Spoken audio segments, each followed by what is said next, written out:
Then Jacob went on his journey and came to the land of the people of the east. And he looked and saw a well in the field, and behold, 3 flocks of sheep lying beside it, for out of that well the flocks were watered.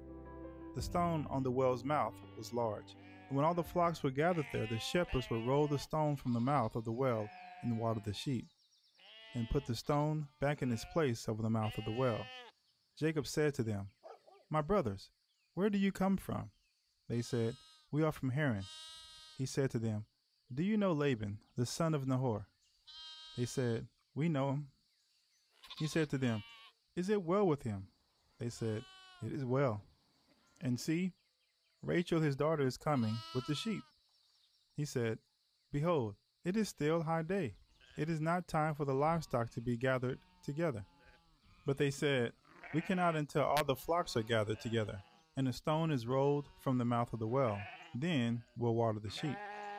While he was still speaking with them, Rachel came with her father's sheep, for she was a shepherdess. Now as the son of Jacob saw Rachel, the daughter of Laban, his mother's brother, and the sheep of Laban, his mother's brother, Jacob came near and rolled the stone from the well's mouth and watered the flock of Laban, his mother's brother. Then Jacob kissed Rachel and wept aloud. And Jacob told Rachel that he was his father's kinsman, and that he was Rebekah's son. And she ran and told her father.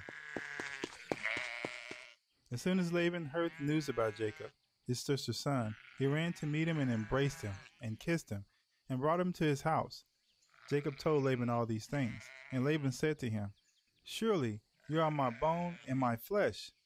And he stayed with him a month. Then Laban said to Jacob, "Because you are my kinsman, should you therefore serve me for nothing? Tell me, what shall your wages be?" Now Laban had 2 daughters. The name of the older was Leah, and the name of the younger was Rachel. Leah's eyes were weak, but Rachel was beautiful in form and appearance.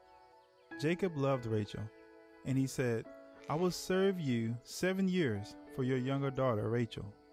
Laban said, "It is better that I give her to you than that I should give her to any other man. Stay with me."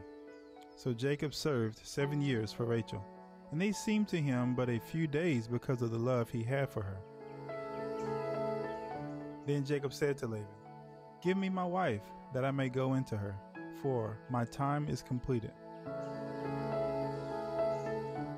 So Laban gathered together all the people of the place and made a feast. But in the evening he took his daughter Leah and brought her to Jacob, and he went in to her. Laban gave his female servant Zilpah to his daughter Leah to be her servant.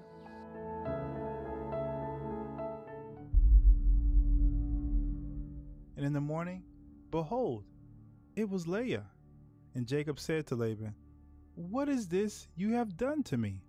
Did I not serve with you for Rachel? Why then have you deceived me?" Laban said, "It is not so done in our country, to give the younger before the firstborn. Complete the week of this one, and we will give you the other also in return for serving me another 7 years." Jacob did so, and completed her week. Then Laban gave him his daughter Rachel to be his wife. Laban gave his female servant Bilhah to his daughter Rachel to be her servant. So Jacob went in to Rachel also, and he loved Rachel more than Leah, and served Laban for another 7 years. When Yahweh saw that Leah was hated, he opened her womb, but Rachel was barren. And Leah conceived and bore a son, and she called his name Reuben.